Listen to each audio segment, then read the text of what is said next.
Alors, ça fait bientôt 3 mois que j'ai publié cette vidéo où je tente d'expliquer comment on a pu se retrouver pris au piège avec des vents de plus de 100 nœuds en mer. Et honnêtement, je ne pensais pas que cette vidéo susciterait autant d'intérêt. On a vraiment été surpris. Preuve que le sujet méritait d'être adressé, traité. Vous avez été nombreux à vous projeter dans cette situation en vous disant, en vous posant la question, qu'est-ce que j'aurais fait? Et je tenais aussi à remercier ces centaines et centaines de messages bienveillants. Franchement, ça nous a beaucoup touchés. J'ai aussi une pensée aux témoignages des gens qui ont tout perdu ce jour-là ou qui ont perdu leur bateau et qui ont eu moins de chance que nous. Et en plus de tous ces messages bienveillants, je vois qu'il y a quand même beaucoup, beaucoup de questions. Alors au début, j'ai tenté de répondre à tous ces messages ou toutes ces questions une à une, mais il y en a beaucoup trop, d'où cette vidéo. Donc, je vais essayer d'adresser toutes ces questions, ou au moins celles qui reviennent le plus souvent. Euh, En tout cas, la principale, c'était est-ce que c'était la bonne décision de partir en mer? Je crois qu'il y a vraiment un consensus par rapport à tous les retours que j'ai pour dire que bah oui, le plus grand danger en mer, c'est la terre, évidemment. Mais encore une fois, il y a toutes les nuances à prendre en compte en fonction de la situation dans laquelle vous vous retrouvez, évidemment. Euh, et puis, vous avez été aussi nombreux à vous abonner à la chaîne. Alors, en fait, c'était pas vraiment une chaîne, hein. Avec 3 vidéos qui se battent en duel, on peut pas parler d'une chaîne, mais euh, je suis en train de la transformer en chaîne parce que je vois qu'il y a quand même pas mal de gens qui s'abonnent. Et donc, s'ils s'abonnent, ça veut dire qu'ils s'attendent à avoir un peu d'autres contenus. Et il se trouve que je pense que j'ai quelques sujets que je pourrais amener là à traiter, comme bah, déjà la présentation du voilier, vous montrer un petit peu comment il est foutu, comment on l'a préparé, comment on gère l'énergie à bord, des éléments de sécurité. Voilà. Bon, je pense que ça devrait être un peu plus ludique que de voir un mec raconter sa vie assis sur la chaise là. Mais j'ai pas trop d'autre choix encore une fois sur cette vidéo de rester assis sur ma chaise pour répondre aux questions. Je vais essayer de la faire la plus courte possible. Et puis les prochaines vidéos seront un peu plus ludiques comme je dis. Voilà. Eh ben, écoutez, donc à tout de suite. Je vais essayer de chapitrer tout ça de sorte que vous pourrez sauter directement à la question qui vous intéresse. Alors, donc la première qui est probablement celle qui est revenue le plus souvent, c'est l'encre flottante. Et donc la question c'était, ben, est-ce que de mettre une encre flottante, ça nous aurait aidé à stabiliser le bateau? Est-ce que ça nous aurait aidé à ne plus être travers à la mer? Alors, j'ai 2 encres flottantes à bord. Jamais eu l'occasion de les utiliser. De mon point de vue, mes lectures me faisaient penser qu'une encre flottante était surtout utile pour ralentir le bateau quand il était, quand on est vraiment avec beaucoup de houle, hein, et qu'on se retrouve à avoir le bateau qui dévale les vagues et donc du coup qui se retrouve quasiment plus manœuvrant parce que parti en surf. Et donc du coup, pour moi, l'encre flottante permet, en tout cas l'encre flottante établie à l'arrière du bateau, permet de ralentir le bateau et donc de considérer, enfin de continuer à avoir un petit peu d'air et donc d'avoir encore de l'eau qui circule sur le safran et donc de garder encore le contrôle du bateau. Ça, c'est clair, ça fonctionne comme ça. Et donc la question, c'était est-ce que dans la situation dans laquelle elle était, l'encre flottante aurait fait quelque chose? J'ai un doute, franchement, j'ai un gros doute parce que les vidéos que j'ai regardées sur le net, hein, qui montrent des gens qui sont au mouillage, donc tenus en fait avec soit leur ancre, soit sur un corps mort, on en voit beaucoup se faire coucher, hein, pendant cette tempête, on les voit se faire coucher. Et pourtant, ils sont tenus par un point, et ça n'empêche pas que s'ils sont couchés, ça veut dire que le flanc du bateau se retrouve exposé quasiment à la perpendiculaire du vent, ce qui couche le bateau, parce qu'effectivement, c'est la surface la plus grande et donc qui vient coucher le bateau. Et je ne vois pas comment une ancre flottante viendrait empêcher que le flanc du bateau se mette travers au vent. J'ai du mal à me dire que ça fonctionnerait. Mais comme j'ai pas l'expérience, franchement, c'est un sujet très intéressant. J'aimerais bien arriver à clarifier. Alors déjà, il aurait fallu pouvoir établir l'encre flottante, hein, ce qui est un sujet, hein. Il aurait fallu qu'elle soit prête à être mise à l'eau. Est-ce qu'il fallait la mettre en proue, en poupe, sachant que c'est potentiellement aussi un truc qui peut se prendre dans le safran ou dans l'hélice. Je suis partagé sur le sujet et les expériences, les retours sur expérience seraient vraiment utiles, de gens vraiment dans des conditions très très costauds. Encore une fois, sans quasiment de houle, hein, on avait 2 mètres de houle, hein. Donc c'est pas un problème de bateau qu'il faut ralentir parce qu'on n'avançait pas bien vite.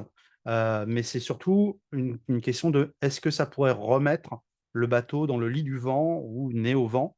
Voilà, je n'ai pas la réponse. Je suis désolé, j'ai pas la réponse.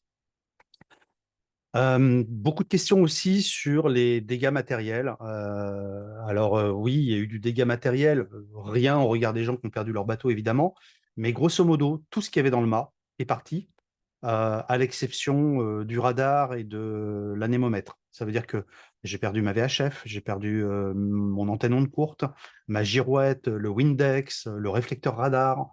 Voilà, tout a été arraché. Euh, et quoi d'autre aussi? Ben j'en avais parlé dans la vidéo, hein, les traceurs, GPS, GPS map, pardon, GPS map de Garmin. Alors celui qui était au poste de barre, hein, qui était complètement submergé avec l'eau, j'ai compris ce qui s'est passé, comment il est tombé en panne. En fait, il y a un lecteur de carte SD par le dessus, c'est un GPS map 721. Jusqu'à la série 722, les lecteurs de cartes sont sur le dessus. Et en fait, cette trappe de carte SD, elle est fermée magnétiquement avec un joint. Donc tout ça, c'est étanche, il n'y a pas de problème. Sauf qu'imaginez que vous preniez un Karcher ou un nettoyeur haute pression et puis vous allez nettoyer haute pression sur la surface de l'écran. Et ben, ce qui va se passer, c'est que la trappe va se lever par la pression et l'eau va rentrer dedans. Et c'est exactement ce qui s'est passé. Il s'est rempli d'eau à cause de la pression de la vitesse du vent et de l'eau, certainement sous certains angles. Ça a dû arriver à lever la trappe et à remplir le GPS de flotte. Donc je l'ai remplacé là par la série 923. Et donc cette série-là, la carte SD, le lecteur de carte SD est par derrière. Alors c'est moins pratique parce que on peut pas changer comme ça la carte facilement, mais en fait on peut uploader les cartes par Wi-Fi. Et donc, mais surtout, bah, il n'y a plus de problème d'entrée d'eau potentielle avec le lecteur de carte SD. Voilà pour les choses qui ont été cassées à bord du bateau.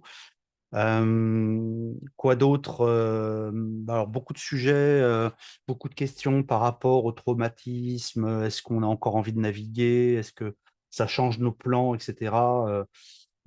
Bon, déjà, premièrement, je tenais à préciser que malgré dans la vidéo, vous m'avez vu craquer, et bon, ça a été tourné 3 jours après. Franchement, c'était à fleur de peau. C'était vraiment omniprésent dans mon esprit. Euh, mais pendant l'événement, personne n'a craqué. Et donc, ça aurait été un problème de plus pour le capitaine à gérer. Donc, fort heureusement, ma petite famille est restée très sereine dans la bataille. Et en fait, on était juste en mode. Bon, c'était pas du courage, hein, on était juste en mode survie. Donc, c'est vraiment de l'instinct de parer aux poules pressées ou de faire des actions pour sauver notre peau. En tout cas, c'est comme ça qu'on le ressentait sur le moment. Et en fait, du coup, c'est juste après coup, quand on y repense, il y a quand même beaucoup d'émotions. Mais sinon, pour répondre il n'y a plus de traumatisme. Bon, ça y est, que ce soit moi ou ma famille, voilà, on est passé à autre chose, c'est bon, enfin, passé à autre chose. On va continuer à naviguer, on est ressorti, hein, il y a pas de souci avec ça, mais voilà, il y a pas de traumatisme plus que cela. Et bon, que ça soit clair, hein, ICO n'est pas à vendre, hein, on va pas vendre ICO, on va pas remettre à journée nos projets de tour du monde. Bien au contraire, je pense que ça nous a renforcés dans l'idée que on était sur le bon bateau pour aller au bout de nos rêves. Voilà. Aussi des questions par rapport à la puissance du vent et en fait beaucoup de gens ne se rendent pas compte en fait de ce que c'est que 100 nœuds de vent ou 120 nœuds de vent potentiellement. 100 nœuds, c'est pas le double de 50 nœuds. En fait, il faut regarder hein, la formule, hein, c'est 0,613 que multiplie la vitesse du vent au carré. Donc ça veut dire que plus il y a de vent, plus la vitesse du vent est élevée, plus la pression du vent est importante, mais ce n'est pas linéaire, c'est plutôt exponentiel. Par exemple, à 15 nœuds, on est à peu près à 36 newtons par mètre carré. Donc, grosso modo, on divise à peu près par deux, hein, pour transformer en kilos. Donc, ça veut dire que vous êtes à peu près à 18 kilos au mètre carré avec 15 nœuds. Et à 30 nœuds, on est à 146 newtons par mètre carré. Donc 30 nœuds, c'est le double de la vitesse du vent. Mais par contre, on voit bien que c'est pas, on n'a pas doublé la pression au mètre carré. On est passé de 36 à 146. Et ainsi de suite, hein. À 60 nœuds, on est à 584 newtons par mètre carré. À 120 nœuds, on est à 2336 newtons par mètre carré. Donc on parle de 1 tonne,1 par mètre carré, hein. C'est énorme, c'est énorme. Et donc j'ai fait un petit peu le calcul et j'ai regardé un petit peu à quoi on était exposé quand on était dans ces rafales de vent. Et en fait, j'évalue à peu près la surface exposée du bateau, bien sûr, hein, toutes les voiles étaient rentrées, mais malgré tout, il reste quand même un grand franc-bord, les panneaux solaires, le mât, le cockpit. Et donc, j'évalue à peu près, alors peut-être que je me trompe, hein, mais environ une trentaine de mètres carrés d'exposition. Et donc, ça représenterait à peu près 7 tonnes qui étaient exposées dans les rafales. Alors, si les rafales étaient montées à 120 nœuds, ça leur représentait 7 tonnes qui appuyaient sur le bateau. Et j'ai aussi un élément d'explication a priori par rapport au fait que j'avais trouvé le bateau vraiment beaucoup enfoncé dans l'eau, hein. C'était pas, c'était presque un sous-marin. Enfin, j'exagère à peine, hein. Vraiment, le pont se retrouvait sous l'eau. Et en fait, alors il y a deux explications. C'est peut-être qu'effectivement l'émulsion de l'eau, hein, puisque la mer était blanche, bah, Archimède marche un peu moins bien et donc le bateau flotte un peu moins. Ça, c'est certain. Et puis aussi, a priori, cet Arcus, les vents n'étaient pas nécessairement parallèles à la surface de l'eau, mais plutôt verticaux. Et peut-être qu'effectivement, des vents verticaux, donc qui exerçaient des pressions de plusieurs tonnes sur le bateau, ben, devaient l'enfoncer. Donc je pense que c'est l'explication du ressenti qu'on a eu sur le moment de voir un bateau qui s'enfonçait. Alors, autre question, la dérive pendant la tempête, quelle dérive on a faite? Alors, j'avais récupéré mon deuxième GPS, hein, les deux, j'avais plus tout traceur pendant l'événement, mais après l'événement, celui qui était à l'intérieur avait bien voulu revenir à la vie. Et j'avais vu qu'effectivement, on a fait une grande boucle, environ une dizaine de nautiques. Malheureusement, celui qui a enregistré la trace, c'était celui au poste de bar et j'ai pas pu récupérer la trace. J'ai pas pu récupérer la carte SD qui avait cramé. Physiquement, la carte a vraiment cramé, elle a brûlé à cause du court jus avec la flotte. Donc, j'ai pas pu récupérer la carte et le tracé de ce qu'on a fait au niveau de la dérive. Mais on a fait une boucle vers le sud d'environ 10 nautiques. On s'est jamais rapproché à moins de 15 nautiques de la côte. Et je crois que quand on a fini, on était encore en plus d'une vingtaine de nautiques. En fait, ça fait une boucle, hein. Donc, j'ai du mal à expliquer, mais je pense que voilà, on a fait une boucle, ou au moins une demi-boucle en dérive. Une autre question aussi qui est revenue très souvent, c'est pourquoi n'ai-je pas établi un tourmentin ou une voile tempête? Pourquoi est-ce que j'ai pas aussi tenté d'utiliser le moteur et est-ce que j'étais manœuvrant, etc. Donc, je pensais avoir été à peu près clair avec la vidéo, mais je vais le repréciser ici, hein. Volontairement, je n'ai pas mis de tourmentin. J'ai déjà eu l'occasion d'utiliser le coup tourmentin dans 50 nœuds établis, 60 en rafale. Ça marche très bien. Même le pilote, d'ailleurs, arrive à maintenir le bateau. Mais franchement, déjà, ça mettait avec un vent de travers, ça mettait le bateau à 40-45 degrés de gîte, ce qui est déjà beaucoup. On avançait à plus de 6 nœuds juste avec un tourmentin de 8 mètres carrés. Euh, donc, 60 nœuds, ça le fait, il n'y a pas de problème. Mais au-delà, je me disais que franchement, ça allait mettre une grosse pression sur le mât. Peut-être que je me trompe, hein. Peut-être que c'est fait pour et que ça aurait résisté à 100 nœuds. Mais j'avais vraiment pris la décision de me dire non, non, je ne veux pas perdre mon mât. Je ne savais pas à quoi j'allais m'attendre. Ils annonçaient potentiellement des vents au-delà de 60 nœuds, hein, même si on n'attendait pas à prendre 100 nœuds en mer. On était parti plutôt aller voir si on n'allait pas aller prendre 60 ou 70 nœuds. Enfin, aller voir, hein. On était parti s'échapper, hein, pour s'échapper de la zone où il y avait 100 nœuds. Donc, vous avez compris qu'en fait, cette zone de 100 nœuds s'est reportée sur le nord de la Corse, malheureusement là où on était parti. Et donc voilà, c'est volontaire. Je n'ai pas mis le tourmentin. Peut-être, c'est même à peu près certain, si ça n'avait pas été trop de pression, c'est certain que j'aurais gardé le contrôle du bateau, que j'aurais pu peut-être descendre dans le lit du vent. Mais franchement, 100 nœuds, j'ai quand même l'impression que c'est beaucoup trop même pour 8 mètres carrés, hein. Honnêtement, en voyant ce que ça avait donné avec 60 nœuds, j'ai vraiment l'impression que c'est beaucoup trop. Il faudrait vraiment un mouchoir de poche, un truc de 2 mètres carrés. Et malheureusement, un tourmentin endraillé, on ne peut pas l'enrouler, hein. C'est tout ou rien. Et puis en plus, on est obligé de le préparer avant. C'est-à-dire qu'après, c'est trop tard, hein. Voilà, j'avais tout rentré.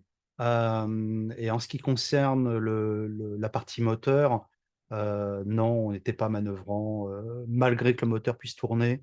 Du fait qu'on était couché, le safran était quasiment hors d'eau et complètement non manœuvrant. Et donc, j'ai fini par attacher la barre et on a fait le dos rond en attendant, en étant couché, bateau couché. Il n'y a pas eu moyen, effectivement, de reprendre le contrôle. Enfin, juste une fois, j'ai réussi à reprendre le contrôle alors qu'il n'y avait que 80 nœuds. Et ça a mis plusieurs minutes, hein, pour arriver à redresser le bateau. Donc j'étais content.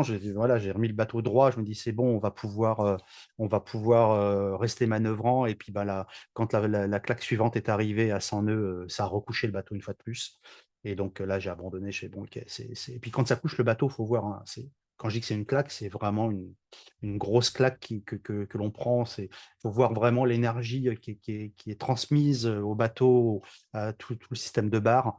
Donc là, j'ai décidé d'accrocher la barre et puis d'en rester là et pas essayer de lutter, de garder le bateau à plat. Et donc, effectivement, bateau à plat, j'aurais pu garder mon safran dans l'eau et j'aurais pu tenter d'avancer avec le moteur, peut-être, alors soit descendre dans le lit du vent pour diminuer un petit peu le vent apparent, soit plutôt se mettre dans l'autre sens, nez au vent et prendre les vagues et le vent dans le bon sens. Il y a aussi des questions par rapport au bateau. Est-ce qu'un catamaran se serait mieux comporté, etc. Alors, peut-être que je vais en choquer beaucoup, hein, des puristes qui ne voient que par le monocoque, mais au moins un cata, ou peut-être qu'un bateau moderne large avec, vous savez, avec ses deux safrans, au moins un safran serait resté dans l'eau. Et donc, peut-être qu'il y avait moyen de mieux se comporter que mon bateau qui, quand même, dit hauturier et qui avait son safran complètement hors d'usage. Je, par contre, les catamarans modernes aujourd'hui qui ont une énorme surface exposée au vent, je pense qu'ils auraient dérivé encore plus.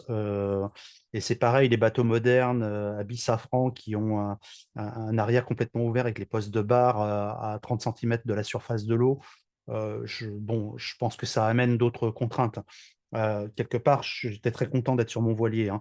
Mais cet aspect manœuvrabilité, avec un safran dans l'eau, oui, je pense qu'on aurait été plus manœuvrable, mais là, avec mon safran en l'air, c'était cuit.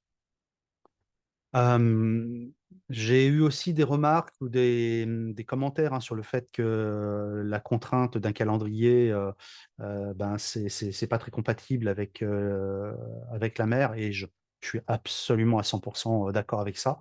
Quand on a une contrainte, eh ben, on est là à se dire, bah oui, il va peut-être falloir prendre la mer pour aller ramener le bateau en location, ou aller attraper un avion, ou aller chercher des gens en temps et en heure. C'est pas compatible. Mais encore une fois, ce qui nous est arrivé là, ça n'a rien à voir avec une contrainte d'un calendrier à respecter. C'était pas grave, hein, si on reprenait le travail trop tard ou plus tard, ou qu'on remonte plus tard. On s'est fait prendre au piège. Vraiment, on s'est fait prendre au piège sur la côte ouest de la Corse. C'était pas un problème de contrainte de calendrier. Et puis, ben, peut-être dernière question qui a été un petit peu abordée, c'est quelle est la préparation que j'avais faite avant la tempête, puisqu'on avait 12 heures avant que le coup de vent nous arrive sur le coin du nez. Et donc, qu'est-ce que l'on a fait pour préparer le bateau? Eh bien, premièrement, on a roulé le génois, évidemment, enroulé aussi la grande voile, Le génois enroulé, on a mis un bout pour bloquer l'enrouleur, de sorte que si jamais la bosse d'enrouleur dans l'enrouleur de génois venait à casser, parce qu'en fait, quand on vient tirer sur cette bosse, en fait, déjà, il faut toujours garder quelques tours, hein, dans l'enrouleur pour pas que ça tire juste sur le nœud.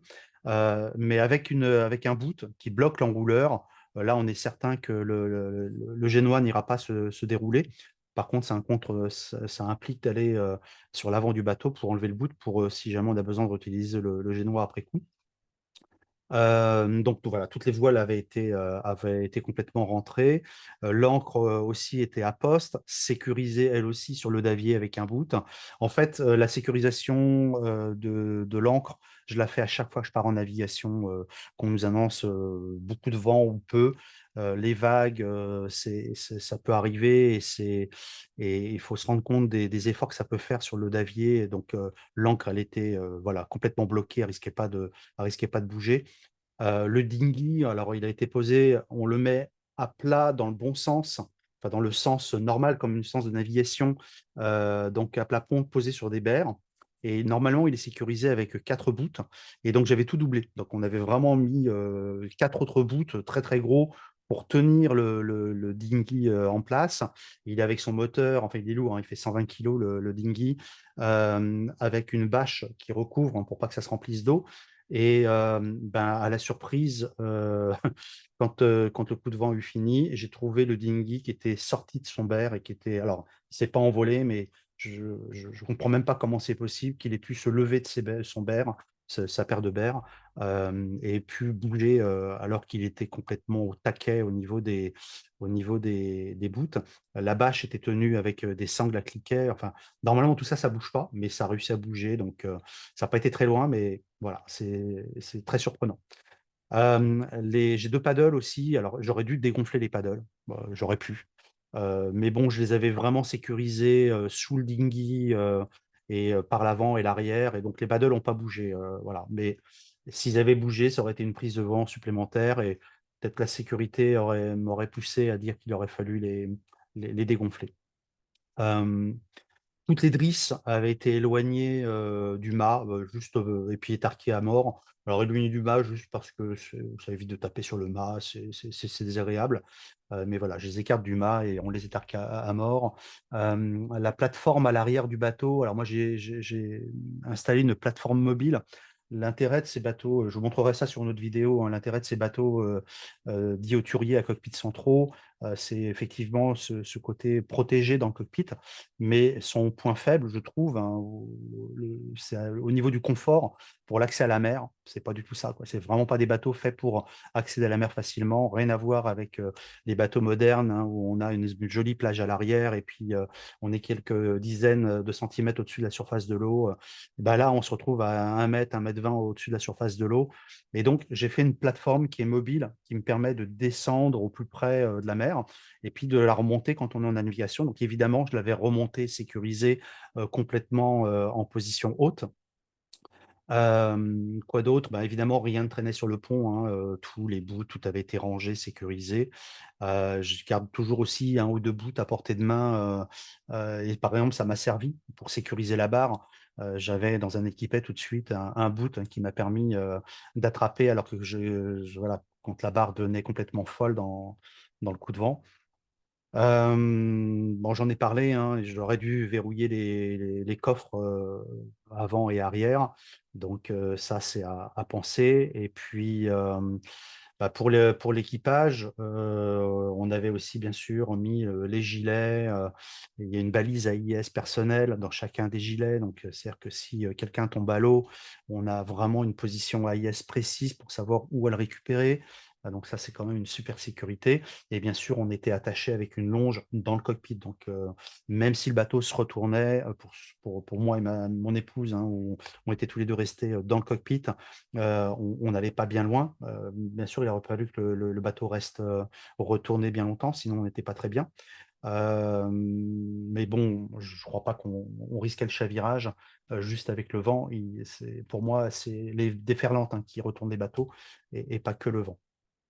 Et puis, bah, pour finir, en termes de sécurité, sur ce bateau, on a aussi une balise, EPIRB, EPIRB, de dernière génération, qui est avec une voie de retour. C'est-à-dire que quand vous déclenchez la balise, vous avez un retour, enfin une information comme quoi les secours ont bien pris en compte notre alerte.